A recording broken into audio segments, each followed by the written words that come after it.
இந்த கலியுகம்னா ரொம்ப ஈவிலா இருக்கு, தர்மம் குறைஞ்சிட்டே இருக்கு, அதர்மம் வளர்ந்துட்டே இருக்கு, இதற்கு உட்பட்டு என்னுடைய பிரஜைகள் முக்தி அடைய என்ன வழின்னு சதானீக ராஜா சௌனக முனிவர்கிட்ட கேள்வி கேட்டான். அதற்கு சௌனகர் சில உபதேசங்கள் செய்தார். அதற்கு தான் விஷ்ணு தர்மம்னு பேரு. விஷ்ணு தர்மம்னு ஒரு தனி நூல் இருக்கு. நம்ம ஸ்ரீ வைஷ்ணவ பூர்வாச்சாரியார்கள் அதிகமாக மேற்கோள் காட்டிய நூல் எதுனா விஷ்ணு தர்மம். விஷ்ணு தர்மத்துக்கு தமிழாக்கமாகத்தான் தொண்டரடி பொடியாழ்வார் திருமாலை என்ற ஒரு தனி பிரபந்தமே அருளினார். பெரியவாச்சான் பிள்ளை வியாக்கியானங்கள் ஆகட்டும், ஸ்ரீவச்சன பூஷணமாகட்டும், சுவாமி தேசிகனுடைய ரகசியத்திரை சாரமாகட்டும், இந்த விஷ்ணு தர்மத்தின் பல பல ஸ்லோகங்களை அவர்கள் மேற்கோள் காட்டி இருக்கிறார்கள். அந்த விஷ்ணு தர்மத்துலதான் இந்த கலியுகத்தில் நாம் கடைபிடிப்பதற்கு 8 முக்கியமான விஷயங்கள் சொல்லப்பட்டிருக்கு. அந்த 8 என்னன்னு பாத்துருவோமா? இப்ப பேக் டு ஸ்டார்ட். ஏற்கனவே 1 to 5 ஒண்ணு பார்த்துட்டோம். இப்ப இந்த 5வது பாயிண்ட் கலியுக தர்மத்துக்குள்ள 1 to 8 வரிசையா 1ல இருந்து 8 வரைக்கும் பார்த்துன்னு வருவோம். முதல் விஷயம், இப்ப யார் யாருக்கு சொல்றா? இப்ப நாம் அப்படியே மானசீகமாக புறப்படுகிறோம், ஹஸ்தினாபுரத்தை அடைகிறோம். ஹஸ்தினாபுரத்தை தலைநகராக கொண்டு சதானீக்கன் ஆள்கிறான். ஆச்சாரியன் சௌனகர் அவர்கிட்ட பிரார்த்திக்கிறான், சுவாமி வழி சொல்லுங்க, கலியுகத்துல என் பிரஜைகள்லாம் முக்தி அடையணும், என்ன வழி? முதல் வழி மொத்தம் 8. அதுல முதல் வழி சொல்றார், சம்சாரார்ணவ மக்னானாம் விஷயாக்கிராந்த சேதசாம் விஷ்ணு போத்தம் வினா நான்யது கிஞ்சித் அஸ்தி பராயணம். இது விஷ்ணு தர்மத்தின் முதல் அத்தியாயத்துல உள்ள ஸ்லோகம். ஒரு பெரிய கடல்ல தத்தளிக்கிறோம்னா நாம நீச்சல் அடிச்சு தப்பிச்சு வர்றது கஷ்டம். கடல்ல தத்தளிப்பவன் என்ன பண்ணணும்? படகு ஒண்ணு கிடைச்சதுன்னா, கப்பல் கிடைச்சதுன்னா அதுல ஏறணும். ஏறிட்டா தப்பிச்சுடலாம். கலியுகத்துல பிறவி பெருங்கடல்ல கஷ்டப்படுற நமக்கெல்லாம் நாராயணன் என்பவன் தான் படகு. அந்த படகுக்கு துடுப்பு எதுன்னா அவனுடைய நாம சங்கீர்த்தனம் தான் துடுப்பு. துடுப்பை போட்டா படகு பயணிப்பது போல நாராயணா நாராயணா நாராயணான்னு அவன் நாமத்தை சொல்ல சொல்ல நாராயணன் என்ற படகு நம்மை ஏற்றிக்கொண்டு அவன்தான் கரை சேர்ப்பான். பிறவி பெருங்கடல் நீந்துவர் நீந்தார் இறைவன் அடி சேராதார். அப்போ பகவான்கிற படகை புடிச்சுக்கணும். வைகுந்தன் என்பானோர் தோணி பெறாது, பவத்து சரணமே கோ விஷ்ணு போத்தோ நராணாம். அப்ப பகவான் தான் படகு. அந்த படகை பிடிச்சுன்னு ஓட்டுறதுக்கு வழி என்னன்னா நாம சங்கீர்த்தனம். அவன் நாமங்களை பாடு. எப்படி பாடணும்னா இது அன்றாட நாம கடைபிடிக்கிறோம். ஆனா இது விஷ்ணு தர்மத்துலதான் அதுக்கான மூல ஸ்லோகம் இருக்கு. உத்திஷ்டங் சிந்தய ஹரிம் விரஜங் சிந்தய கேசவம் புஞ்சன் சிந்தய கோவிந்தம் ஸ்வபங் சிந்தய மாதவம். இந்த நாம சங்கீர்த்தனம்ங்கிறது எப்ப வேணா எந்த திருநாம வேணாலும் சொல்லலாம்னாலும் முக்கியமான ஒரு வழக்கம். காலை எழுந்ததும் ஹரி ஹரி ஹரி ஹரி ஹரி ஹரி ஹரி 7 முறை ஹரிநாமத்தை சொல்ல வேண்டும். எங்கேயாவது பயணிக்கிறோம்னா கேசவா கேசவா என்று கேசவ நாமத்தை சொல்ல வேண்டும். உணவு உட்கொள்ளும் போது கோவிந்தா கோவிந்தா என்று சொல்லி உட்கொள்ள வேண்டும். இரவு உறங்குவதற்கு முன் மாதவா மாதவான்னு சொல்லி உறங்க. இது எவ்வளவு எளிமையான விஷயம் பாருங்க. இது குழந்தைகள்ல இருந்து பெரியோர்கள் வரை இது இப்பல இருந்தே ஆரம்பிச்சிடலாம். இன்னைக்கு இரவு சாப்பிட்றதுக்கு முன்னாடி 2 கோவிந்தா சொல்லிட்டு சாப்பிடுறதுல என்ன கஷ்டம்? இன்னைக்கு இரவு தூங்குறதுக்கு முன்னாடி மாதவான்னு சொல்லிட்டு தூங்குறதுல என்ன கஷ்டம்? இங்க உபன்யாசம் பூர்த்தியாய் வெளியில போகும்போது கேசவா கேசவா சொல்லிட்டு கிளம்பு, தப்பே கிடையாது. தாராளமா இதை பண்ணலாம் இல்லையா? இந்த நிமிஷம் நாம தொடங்கலாம் இல்லையா? அதுவும் இந்த கார்த்தால மட்டும் 2 தடவை இல்ல 7 தரம் ஹரி சொல்லணும். இந்த கார்த்தால ஹரி ரொம்ப ரொம்ப முக்கியம். ஹரிங்கிறது யாரோட பேருன்னா கஜேந்திரனுக்கு அனுகிரகம் பண்ண பெருமாள் பேரு ஹரி. ஹரினா அபகரித்து செல்பவர். நமக்கு வரக்கூடிய கஷ்டம் ஆபத்து எல்லாத்தையும் அபகரிப்பவர். யானையை அப்படித்தான் காப்பாத்தினார். இன்னும் ஞாபகம் வச்சுக்கிறாப்புல சொல்லணும்னா முதல்ல யானையை பிடிச்சதும் ஹரிபரியில ஓடி வந்தார் இல்லையா? அதனால அவருக்கே ஹரின்னு பேர் வச்சுட்டா. ரொம்ப ஹரிபரியில ஓடி வந்து காப்பாத்தினவர். கார்த்தால எழுந்ததும் அந்த ஹரிநாம சொல்லும் போது கொஞ்சம் சத்தமா சொல்லணுமா. மெல்ல எழுந்து அரி என்ற பேரறவம்னு ஆண்டாள் நாச்சியாரே சொல்லியிருக்கா. சத்தமா கருணையே வடிவெடுத்த பெருமாள் திருநாமம் சொல்றோம். இதுக்கு வெட்கமே பட வேண்டாம். நாம ஏதேதோ வெட்கம் இல்லாம பண்றோம். பகவன் நாமாவை சொல்றதுக்கு என்ன? கார்த்தால எழுந்து உக்காந்தா நன்ன சத்தமா 7 முறை ஹரி ஹரி ஹரி ஹரி ஹரி ஹரி ஹரி. ஒன்னே ஒண்ணு, பக்கத்துல படுத்துக்கிற வாழ்க்கை இன்னைக்கே சொல்லிடுங்கோ. ஊர் விட்டு ஒரு உபன்யாசகர் வந்தார், கார்த்தால எழுந்துக்கும் போது சத்தம் போட்டு 7 தடவை ஹரின்னு சொல்லியிருக்காருன்னு சொல்லிடுங்கோ. ஏன்னா நீங்க பாட்டு கார்த்தால எழுந்து ஹரி ஹரின்னு கத்த போக அவர் என்ன ஹரிபரியோன்னு பக்கத்துல தூங்குறவா புரியாம அவா முழிச்சுண்டு. அதனால முன்னாடியே சொல்லி வச்சிருங்கோ. ஆனா காலை எழுந்தவுடன் 7 முறை ஹரி. ஏன் இந்த 7 அப்படின்னா ஆக்சுவலா கார்த்தால எழுந்ததும் கஜேந்திர மோட்சத்தை தியானம் பண்ணணும். அந்த கஜேந்திர மோட்சத்தை எப்படி தியானிக்கணும்னா முதல்ல திருப்பார்கடல் பார்க்கடல்லே ஒரு ஸ்வேத தீபம்ங்கிற தீவு, அங்கே திரிகூட்டம்னு ஒரு மலை, அதுக்கப்புறம் அந்த இடத்துல ஒரு ரித்துமத்துன்னு தோட்டம், அதிலே ஒரு பொய்கை, அந்த தோட்டத்துல மரங்கள் இருக்கு, மேல பறவைகள்லாம் பறக்கிறது, அதுல ஒரு யானை இறங்கிட்டு அந்த யானைக்கால முதல கவும் போது பெருமாள் வந்தார்னு இத்தனையும் நாம தியானம் பண்ணணும். இத்தனைக்கும் ஷார்ட்கட் தான் ஹரி. அதனால அதை ரெண்டா சொல்லாம கொஞ்சம் 7ன்னு நீட்டி சொன்னாலாவது அவ்வளவு நினைப்போம் இல்லையா? மற்ற கேள்வினா உபன்யாசம் பூர்த்தி பண்ண அப்புறம் கேளுங்க. ஆகையினால 7 முறை ஹரி ஹரி ஹரி ஹரி ஹரி ஹரி ஹரி, 7 முறை கார்த்தால எழுந்ததும் ஹரி சொல்லணும். அதுக்கப்புறம் இந்த பயணிக்கும் போது கேச வாங்குறோம். கேசின்னு குதிரை முகத்தோடு ஒரு அசுரன் வந்தான். அந்த குதிரை அசுரனாகிய கேசியை அழித்த கிருஷ்ணனுக்கு கேசவன்னு பேரு.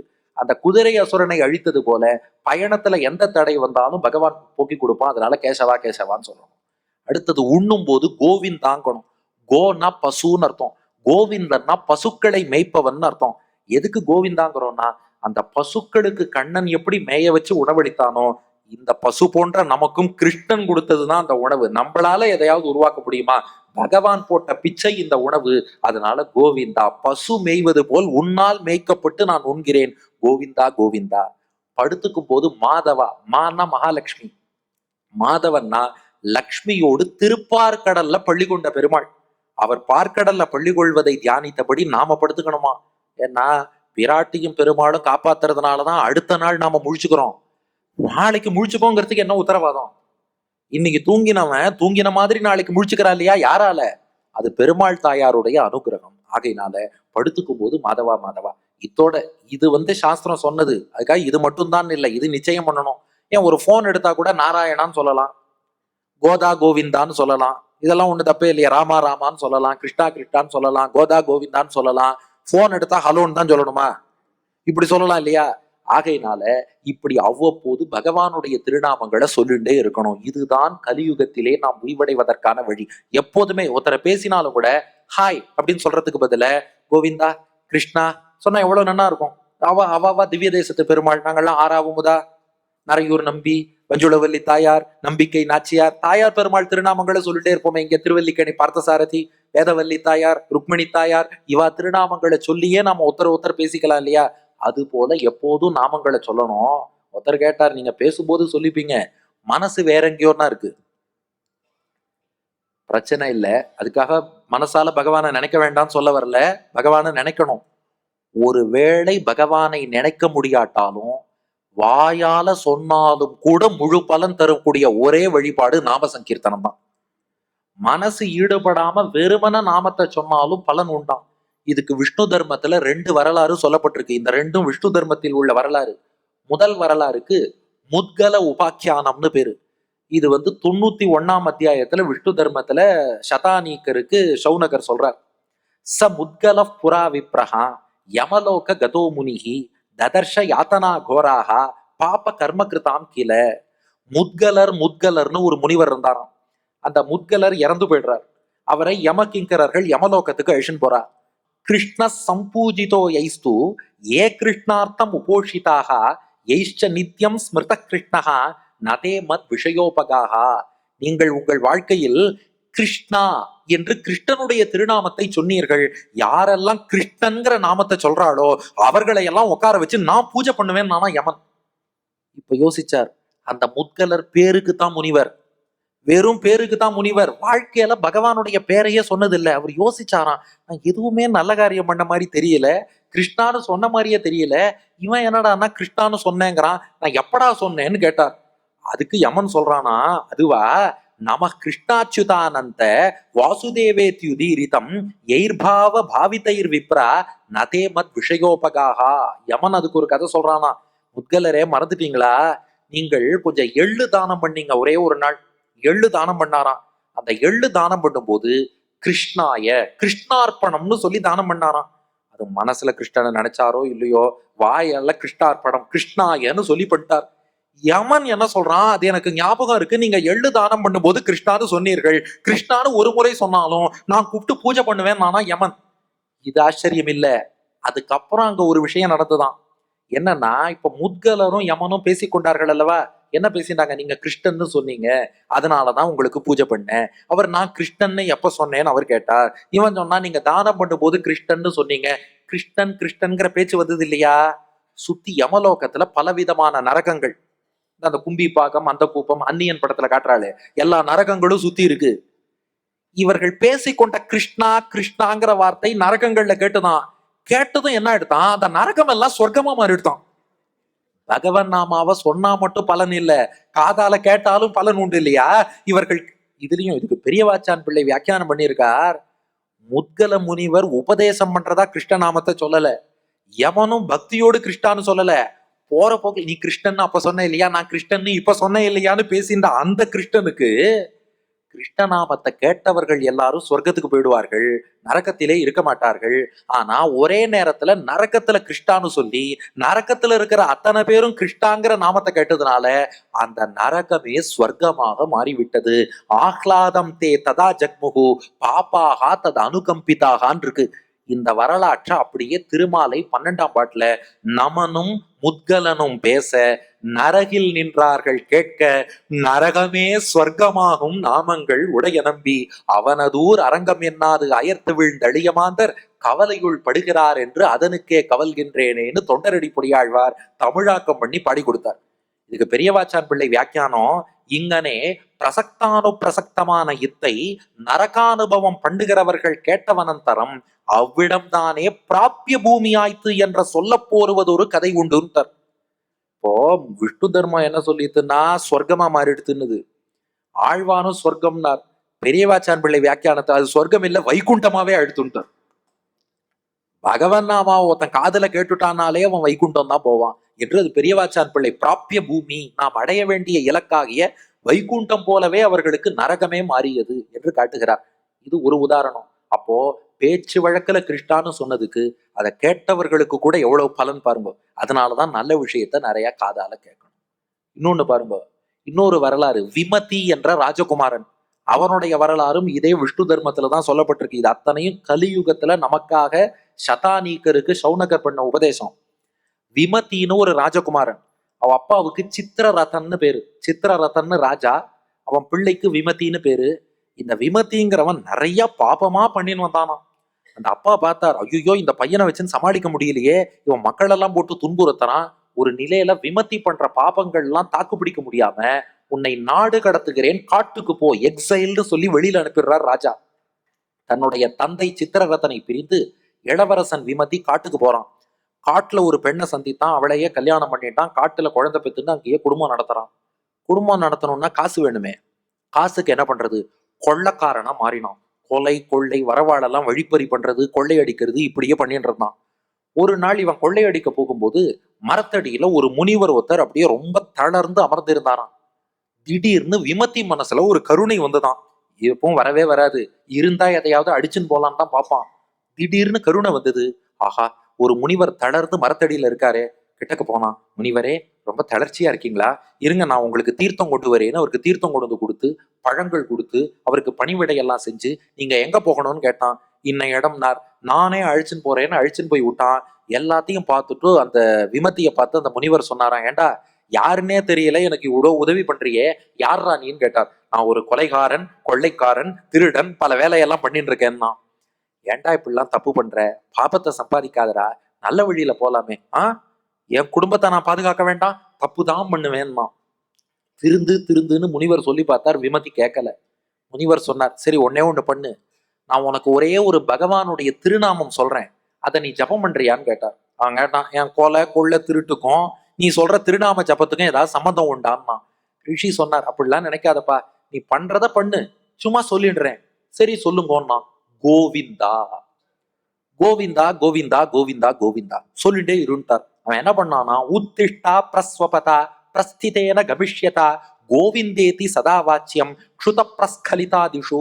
நீ எழுந்து நின்னா கோவிந்தாங்கணும், படுத்துண்டா கோவிந்தாங்கணும், பயணிச்சா கோவிந்தாங்கணும், நின்னா கோவிந்தாங்கணும். அது மட்டும் இல்ல, ஒருவேளை பசிச்சா கூட கோவிந்தாங்கணும். சாப்பிடணும்னா கோவிந்தா சாப்பிடணும் அப்படி சொல்லு. அடுத்தது வழுக்கி விழுந்தா ஐயோன்னு சொல்லாத, கோவிந்தான்னு சொல்லு. அது ஒரு கதை சொல்லுவா, கேள்விப்பட்டிருக்கா, மரக்கிளையில ஒருத்தன் தள்ளாடின்னு இருந்தானா. வைகுண்டத்துல பெருமாள் தாயாரும் பேசின்றாளாம், இவனை நீங்க காப்பாத்துறா நான் காப்பாத்தட்டுமான்னு கேட்டாலும் தாயார். பெருமாள் சொன்னாராம், அவன் அப்பான்னு கத்தின்னு விழுந்தா நான் காப்பாத்துறேன், அம்மானு கத்தின்னு விழுந்தா நீ காப்பாத்துனார். இவன் ஐயோன்னு கத்தின்னு விழுந்துட்டான். அந்த மாதிரி நீ விழுந்தாலும் ஸ்லோகம் பாருங்க, பிரஸ்கலிதாதிஷு, நீ வழுக்கி விட்டு கீழே விழுந்தாலும் கோவிந்தான்னு சொல்லிட்டு தான் விழணும். என்ன பண்ணாலும் கோவிந்தா சொல்லு. அப்ப குத்தினாலும் கோவிந்தா சொல்லு. கத்திய வச்சு இன்னொருத்தனை குத்தினாலும் கோவிந்தா சொல்லி விட்டார். இவன் என்ன பண்ணாலும் கோவிந்தா கோவிந்தா கோவிந்தா கோவிந்தா சொல்லிண்டே தப்பும் பண்ணின்னு வந்தான். ஆனா ஒரு நிலையில அவன் மனசு உறுத்தித்தான். ஐயோ, கோவிந்தான்னு பகவானுடைய நாமத்தை சொல்றோம், அதை சொல்லிட்டு இப்படி தப்பு பண்ணலாமா? கூடாது, மனம் மாற வேண்டும்னு முடிவெடுத்தான். அதனால திருந்தினான். நான் வேற ஒரு நல்ல தொழில் பார்த்து என் குடும்பத்தை காப்பாத்துறேன்னு முடிவு பண்ணி கோவிந்தா கோவிந்தா சொல்லிட்டே இருக்கான். அதுக்கப்புறம் திருந்தி நல்லவனாக வாழ்ந்து குடும்பத்தை பாதுகாத்தான். அதுக்கு அடுத்த ஜென்மத்துல பார்த்தா ஒரு பக்தரின் குடும்பத்துல பிறந்தானா. அஜாயத விப்ரஸ்ய குலே ஜாதி ஸ்மரோன் இருப்பா. அடுத்த ஜென்மம் ஒரு பக்தர் வீட்டுல பிறக்கிறான். பிறக்கும் போது முன் ஜென்ம நினைவு அப்படியே இருந்ததான்.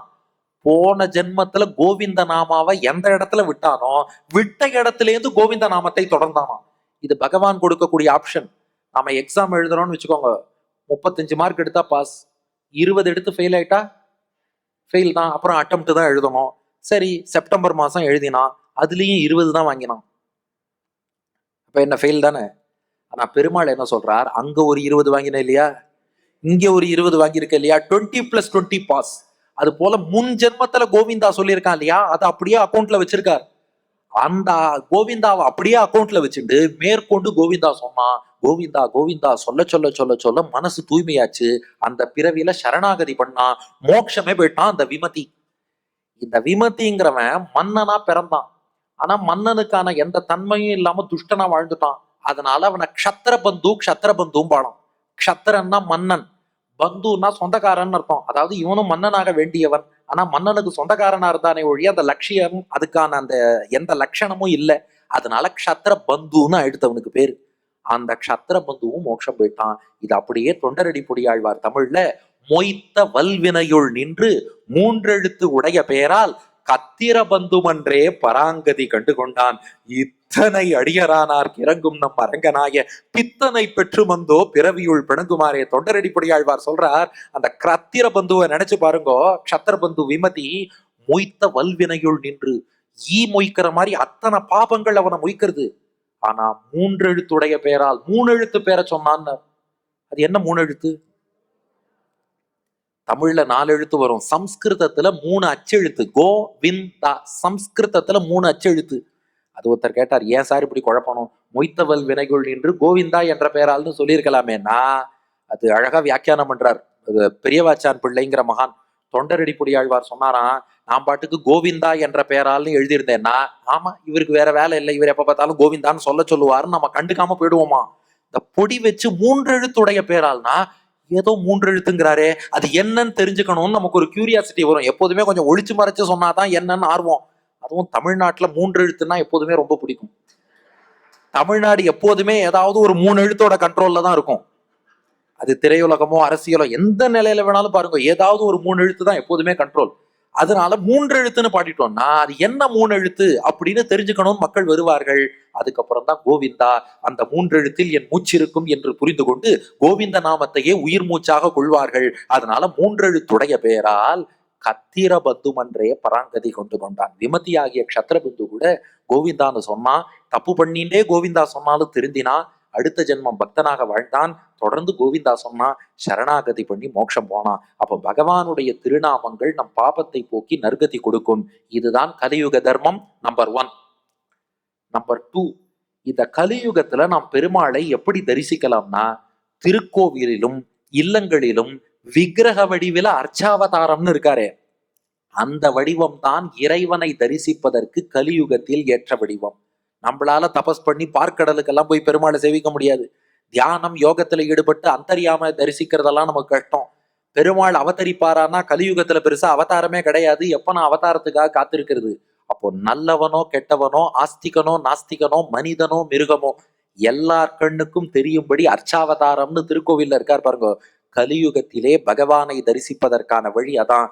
திருமங்கையாழ்வார் பாடுகிறார், பிண்டியார் மண்டை ஏந்தி பிறன்மனை திரிதந்துண்ணும் உண்டியான் சாபம் தீர்த்த ஒருவனூர் உலகமேத்தும் கண்டியூர் அரங்கம் மெய்யம் கச்சி பேர் மல்லை என்று மண்டினார் உயலல்லால் மற்ற யாருக்கு உயலாமே. இதையும் விஷ்ணு தர்மம் சொல்றது. கலியுகத்துல பெருமாளை எப்படி சேவிக்கிறது, இதை பற்றின ஒரு வரலாறு அம்பரீஷனுடைய வரலாறு. அம்பரீஷன் திரேதா யுகத்துல வாழ்ந்தான். ஆனா கலியுகத்துக்காக ஒரு கேள்வி அவன் கேட்டு பெருமாள்கிட்ட இருந்து விடை பெற்று இருக்கிறான்.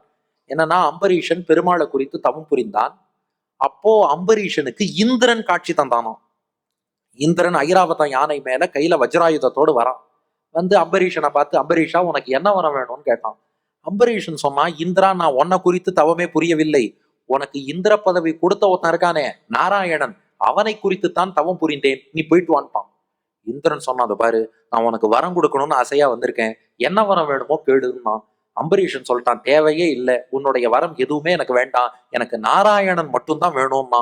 இந்திரன் மிரட்டினான், அது பாரு வஜ்ராயுதம் வச்சிருக்கேன், என்ன வரம் வேண்டான்னு அவமானப்படுத்தினா அடிச்சுடுவேன். அம்பரீஷன் சொன்னான், நீ வஜ்ராயுதத்தால் அடிச்சாலும் பரவாயில்ல, உங்ககிட்ட நான் வரம் கேட்க மாட்டேன்னா. வஜ்ராயுதம் சக்கராயுதமாக மாறியது, ஐராவதம் கருடனாக மாறியது, இந்திரன் நாராயணனா மாறிட்டான். நாராயணன் சொன்னானா, அம்பரீஷா உன்னை சோதிக்க தாண்டா அப்படி வந்தேன். இந்திரன் வரம் கேட்டா வாங்கிப்பியோன்னு நினைச்சேன், நீ கெட்டிக்காரன் தான், எனக்கு நாராயணனே நமக்கே பறை தருவான்னு கிட்ட உறுதியோடு இருக்கேன்னு உனக்கு காட்சி தந்தானா. எப்படின்னா அப்படியே மனக்கண்ல நினைச்சு பாருங்கோ. சதுர்புஜம் உதாராங்கம் சங்க சக்கர கதாதரம் கிரீட்ட ஸ்ரக்தரம் ஸ்பட்டம் நீலோத்பல தலச்சிவம் ஐராவதச்ச கருடகா தக்ஷணாத் சமதிருஷ்யத சஜ ராஜவரோ தேவம் பீதவாசசம் அச்சுதம் விலோக்கிய பக்தி சிரசா சகசைவ மகிபியோ. அம்பரீஷன் அந்த எம்பெருமான விழுந்து சேவிக்கிறான். சேவிச்சதும் பெருமாள் கேட்கிறார், அம்பரீஷா சொல்லு, எதற்காக நீ தவம் புரிந்தாய்? அம்பரீஷன் சொன்னா, எம்பெருமானே இப்போ திரேதாயுகம், அடுத்து துவாபரம் கலியுகம் எல்லாம் வந்ததுன்னா உன்னை வழிபடுவதுங்கிறதே ரொம்ப கஷ்டமா இருக்கும் போல இருக்கு. பின்னாடி வரக்கூடிய மக்கள் உன்னை எளிமையாக வழிபடுவதற்கு வழி சொல்லுன்னு கேட்டான். அப்ப பெருமாள் சொன்னார், என்னை வழிபட வேண்டும் என்றால் அதற்கு 8 அங்கங்கள் இருக்குன்னார். அப்ப மறுபடியும் ஒரு 8, ஏற்கனவே 8 பாயிண்ட்ல இப்ப 2ஆம் பாயிண்ட்ல இருக்கும், அதுக்குள்ள ஒரு 8.